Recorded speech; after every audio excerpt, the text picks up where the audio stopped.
Welcome back to Sunset Sessions, hosted by Marco Messina. It's the 4th annual festival here at the Sunset Sports Festival, and I'm joined by Ena, who's next to me. Can you pronounce your last name for me so I say it properly? It's Bilobrk. Bilobrk. Yes. Bilobrk. Yeah. Do you want to know the meaning behind the surname? Ooh, there's a meaning? Yeah, there's a meaning. So in Croatian, Bilobrk in southern Croatian means white mustache. White mustache. Yeah. So somebody in your family had a white mustache? Clearly not me. You never got to the origin story of this? No, never. No. Someone must have had a prominent beard, mustache. Okay. Yeah. My last name is Messina. It's a place in Sicily. So anyone I meet, they think that that's where I'm from. We have no idea who's from there, but we're not from there. It's weird. It's okay. Your last name is more interesting than mine. It's a debatable. Better story. Better story. I know which one I prefer. Is this your first time at Sunset Sports Festival? It's my first time. Yeah.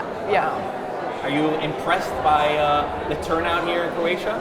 Absolutely. I mean, normally around this time, what do we have now? Midday. People in Croatia take naps, have lunch, whatever. But to see all these people here networking, having a good time, watching the main stage, listening to panels, it's really incredible. You know, it sort of goes against everything when I was growing up, goes against everything that sort of Croatians are known for, and I love to see how far we've come that we can put up these events in this tiny country. It's so funny you say that, because this is my 4th year in Croatia, coming every summer, and I've seen like the opposite. I feel like it's so many people that are business oriented, that are focused on work, that are trying to hustle, businesses being created. I mean, obviously Sofa Score is here, but every year it feels like we're learning something new. So you're saying it's changed? 100%. I think it's just the influence of people, you know, people like Mate Rimac, who has the electric car. It's just we're putting Croatia on the map, and sports has always put Croatia on the map, right? So since the foundation of our little country in the 90s, sports, the Olympics, football, the World Cup, where Croatia, you know, went to the semi-finals, etc. These were the first bits where people were like, hold on, what is this tiny country, you know? Who are these people? Why are they so good at what they're doing? And yeah, since then, since the 90s, we've come such a long way. And actually seeing not only Croatian people, but seeing, you know, you guys from CBS here, America represent, just people from Brazil, we've just heard, people from all around the world. It's just brilliant. It's pretty cool. And you have a diverse background, because your English is better than mine, so clearly you didn't just... My British English, yeah. Yes, the British English. It sounds better than my Brooklyn accent. What's your story? Okay, so my story is I was born in Germany, in Munich. Big up, Bayern Munich, my team. To Croatian parents. My mum and dad are from sort of the rural region of Split, sort of countryside Split. They left Croatia in the late 80s, moving to Germany, and then I grew up in Munich, 18 years of my life, living there, going to school, etc. And then somehow I got a bit of a travel bug, and I was like, let's go to the UK, let's move to London, literally the hub of football, hub of sports. And this is what I wanted to do. This is why I moved to London. There's no other city on planet Earth that has as many professional football clubs as London. So that's a place to be. 18. 18? Yeah, and you yeah, went yeah. alone, I went on my own. Yeah, you weren't yeah. scared? You didn't want to just stay where your family was? No, I wasn't even homesick, Marco. I was not even. I love my family. Sure? But you were okay? No, I was great. Wow. I was like doing my thing, and I always had quite a clear vision of what I wanted to do, and just sort of went after it. So that explains the English. And you mentioned the World Cup already, and I know you've covered 2 World Cups as a journalist. Who do you go for though? Because you went to Germany at a young age, born there.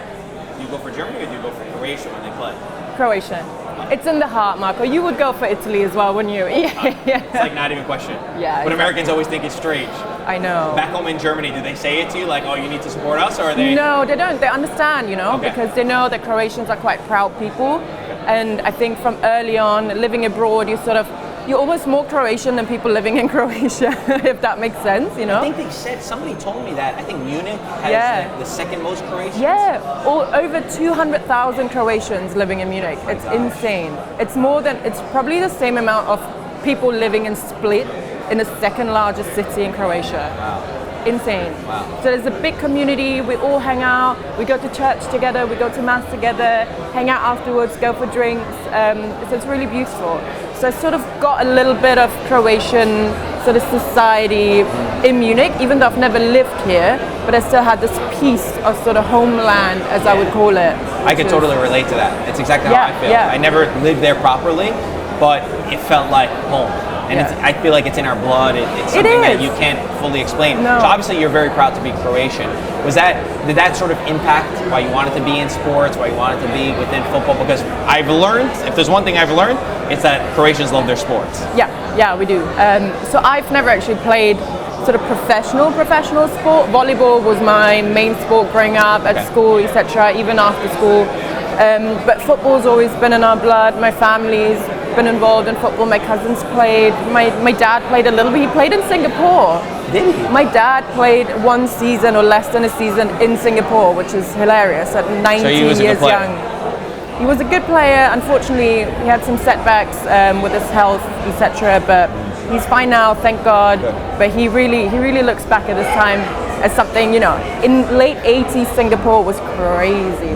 So I got to experience that through my family, and I was always drawn to the football pitch, no matter where you are in the world. And you probably know that you've covered lots of games all across Europe, all across the world. Wherever you are, once you walk into stadium, it feels like home. It's the same feeling, right? It's the noise, it's sort of the feeling, the little buzz, the prickling of the skin when you walk into a stadium. And I love that feeling, and this is what I wanted to do. And I was like, if I get to do that, no work day will feel like actual work. Wow, it's beautiful. And I think what you said reflects the work that you do, because you like to go deeper than just what's on the pitch. Yeah. Your love is storytelling, and that's what you've been able to do with your work. Yeah. Where does that come from, and how did that start?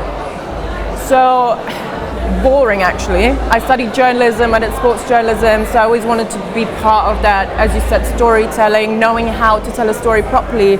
And I think it evolved, right? So 10 years ago I went to university and I started learning about it, but when we actually do it, the world's changed. 5 years into your course, things, you know, television isn't the most prominent thing to watch anymore. It sort of goes onto Netflix on demand, it goes to digital media, social media, so you have to evolve.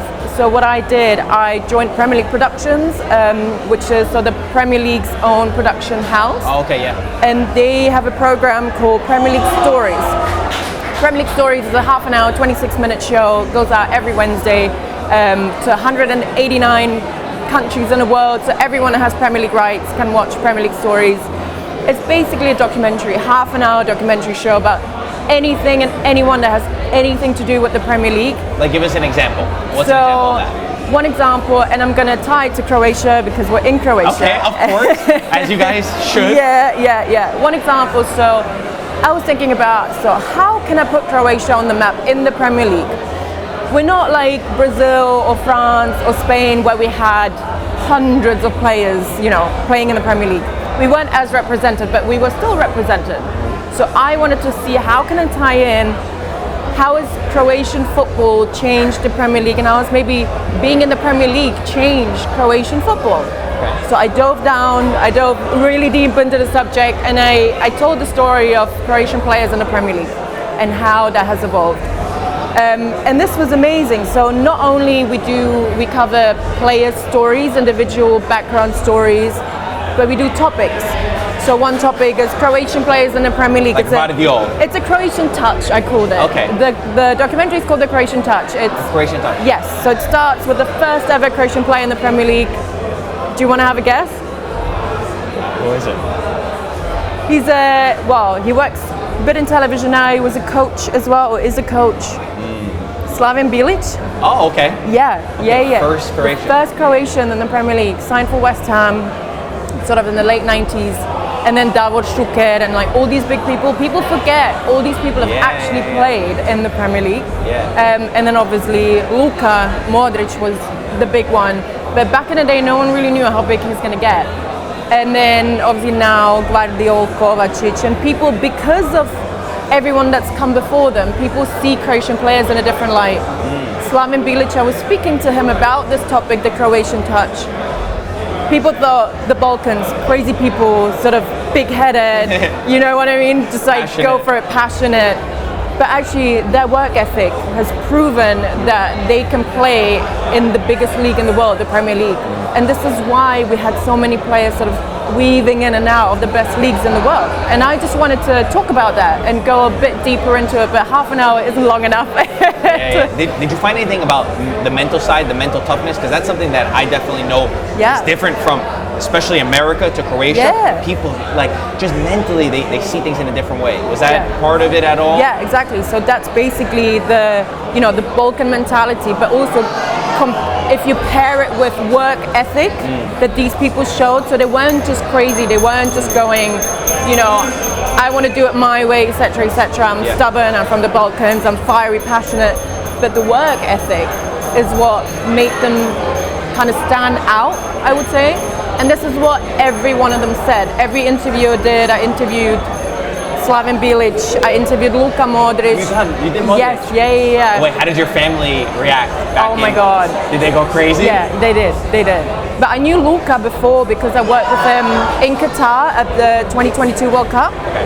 So I worked with FIFA and sort of HBS, the host broadcast service, to do team features on Croatia during tournaments, which is amazing. You get to travel with the team, you get to know them quite well, and you're not team media, but you are the closest to team media outside of team media, right? So I got to know Luka and reached out to him saying, do you want to be part of this?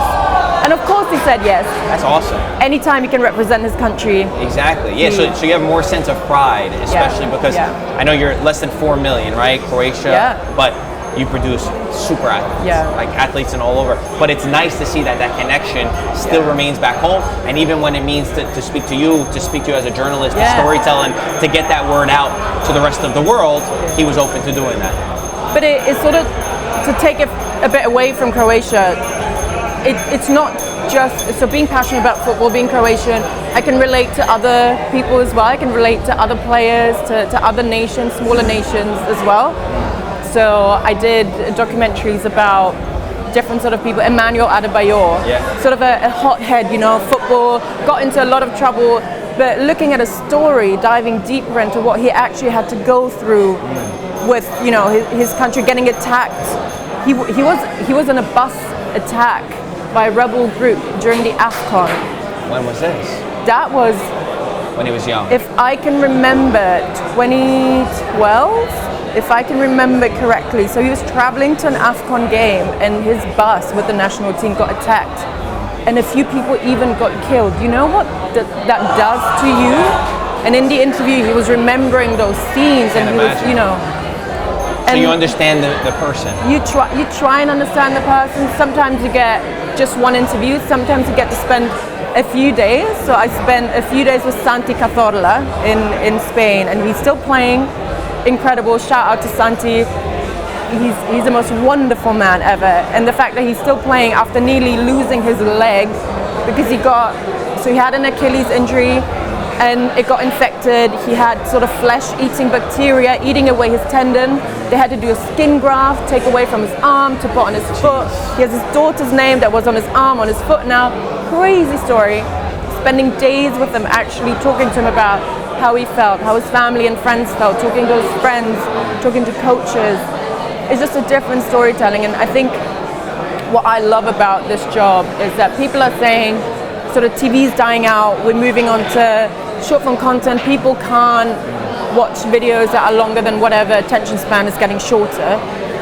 But long form's always going to be there. Netflix are doing a really good job at trying to promote long form, and I think there's going to be short form and there's going to be long form. The difference is, and with Instagram, players are showing more sort of vulnerable private moments on Instagram, but I think what we do is different in a way that we dive deep into the topic. We take time. Instagram doesn't have time, but we take the time and we still try and catch these intimate, spontaneous moments, but you do the research, you take the time, and this is why I think it's still important for people to watch these documentaries and to watch people sort of talking about their life, etc., because not everything you see online is a reality, and we're trying to get as close as possible to the real person behind the footballer, to the real person behind their injuries, their life stories, and continue watching Premier League stories, guys. And what is it about your approach, do you think, that you're able to get this out of people? Because I imagine they're closed off, or they have journalists that they can't trust and they don't want to open up to. What do you think it is about your approach? I think it's a hard one, because often when I rock up to an interview, it's the first time I meet the person. So you have a little time when you're setting up. Usually you have 4 or 5 cameras and you're setting up. What's your little tip? You have like a something I do. Ooh, yeah, okay. yeah. Did you do it on me before we started this? I've done it days ago, Marco. Days ago. Oh wow, you're playing chess, not checkers. No, I'm saying so when you meet someone, or when I meet someone, I'm trying to assess their mood on the day, because that's the most important thing. I might have read a documentary, so interviewed Nicholas Bentner, another sort of very interesting character in world football. I read his biography. You watch interviews, but when you meet the person on the day, they can be completely different. Yeah. So what you do is assess them on the day, and then see how far you can take it. See if they're more closed off, then you try and be more closed off and more sort of. So you mirror them. You mirror them. Yeah. Try and mirror them. I've read that in a book somewhere. You're gonna have to write a book on this soon. I know. That I can read. You try and mirror them. So with Nicholas, I sort of saw that he's quite a confident guy, likes a joke and doesn't really. He says what's on his mind. Even his agent said, "Oh wow, Nicholas, you shouldn't be saying that." I was like, "No, he's honest," and I think we need more people like that in world football. It's absolutely refreshing. So I tried to mirror that. So every time I would sort of think about his book, what he wrote in his book, and I was like, "But Nicholas, how about that? Why did you do that? But isn't that strange?" So he can throw some sort of comments. He was commenting on my shoes. He thought my shoes were weird. And I was like, "Well, I don't think so." You can try to do that, but you cannot do that with everyone. If someone's more shy, I think people who are a little bit more shy get intimidated by loud people. So you have to mimic that. You have to be more quiet, more understanding of that they're not extroverts. Excuse me, that they're introverts. So that's so true. I think that's quite a good way to approach people in general, not just interviews, but general How'd you learn social. Is it just by doing? It's your nature, or did you study I'm not sure. I think by nature I'm like an extroverted introvert. So I need some time to myself after socializing a lot. So because I do that, I think I can relate to extroverts and introverts. Maybe that's What's sort your of my definition of an extrovert? Someone who can just talk to anyone, someone who can go up to anyone without having doubts, without thinking about what am I going to say, what is this person going to think of me. These people just go out, can talk to anyone, sort of can work a room, etc. And they charge their batteries, their sort of inner social batteries, by talking to people. I get energy from it. Yes, I recharge by being on my own. Okay. And before we finish, your work now has also taken you to CBS as well. It has. Yeah, I've seen you on Morning Footy as a German football expert. Yeah. How's that been? How's the difference been also working in American TV compared to what you've done in documentaries, but also your work at Sky in Germany? Yeah, it's very different, Marco. It's very. How so? We've used the word refreshing so many times, but I have to use it again. I love the word because it is really refreshing. So American TV, I think CBS especially, know that sports is entertainment. It shouldn't be taken too seriously. There are serious elements, of course. People love their clubs. People will, go to war almost for their clubs and for their team, and it shouldn't be taken lightly. But at the same time, it's still entertainment. It's still entertainment. If you mess up a read on the autocue, no one's going to die. Yeah. No one's going to die. You should be having fun. Yeah, exactly. We should be having fun. Football is fun. People are trying to escape reality by watching football and watching all these sort of things. So for me, it was great when I was talking to everyone at Morning Footy, sort of introducing myself before we went live on air. I felt the energy. Oh, nice. I was like, okay. And as you said earlier, I try and mimic people, how they talk to me. I'll try and talk back to them. And I felt like a real buzz. And I felt like I had a completely different personality on American TV than I did sort of working for Sky Germany or things like that. So sweet. Yeah, but it was amazing. I really enjoyed it, and hence I think it was sort of, it was my first taste of American TV, and I was like, I want to do this. I want to be back. I want to feel energized and happy, and I want to entertain people, and now I'm here. That's so awesome. Well, thank you for sitting with us in Sunset Sessions. Thank you for telling us about your personality. It's been fantastic, and hope to see you soon. Thanks. Well, I hope so too. Thanks, Ena. Thank you.